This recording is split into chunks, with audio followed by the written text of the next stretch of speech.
Hi friends, ఈరోజు మనం బోటి యొక్క క్లీనింగ్ అయితే చూపిస్తున్నానండి. సెట్ అండి, 2 goats సెట్ అయితే తీసుకొచ్చారు. ఎవ్రీ టైం వాష్ చేసి తీసుకొస్తారు, అలాగే వండేసుకుంటాము 2-3 సార్లు వాష్ చేసి. కానీ ఒకసారి క్లీనింగ్ కూడా మీకు ఒకసారి చూపిద్దామని ఈ వీడియో అయితే చేస్తున్నానండి.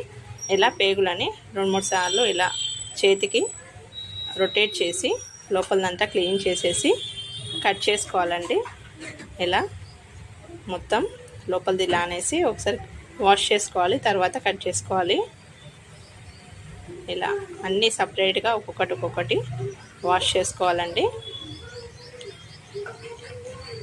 ఇది చిరుదాన్ అంటారండి.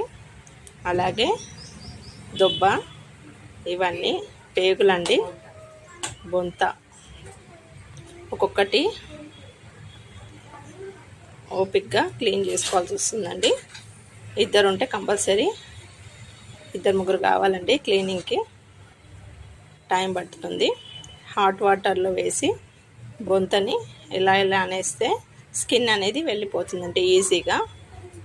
ఓకేనా ఫ్రెండ్స్, చూడండి ఎంత ఈజీగా వెళ్ళిపోతుంది. తర్వాత కట్ చేసుకోవాలి. వీటిని బొంతని పీసెస్ లాగా కట్ చేసుకొని అన్నీ కట్ చేసుకున్న తర్వాత మనం పేగులను కూడా కట్ చేసుకున్నాము. ఈ బొంత లోపల నల్లగా ఉన్నాయన్నీ మొత్తం తీసేసేయాలండి. ఒక్కొక్కటి తీసి క్లీన్ చేసుకోవాలి.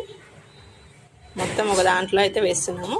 తర్వాత ఆనియన్స్, ఒక బిగ్ సైజ్ ఆనియన్స్ 2-3 కట్ చేసి వాటర్లో వేసి బాగా స్మాష్ చేసినట్టు చేసి బాగా కడగాలండి. ఇలా పిసకాలి. ఒక 3-4 టైమ్స్ కడగాలి.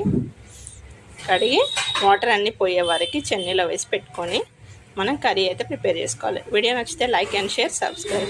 Thanks for watching.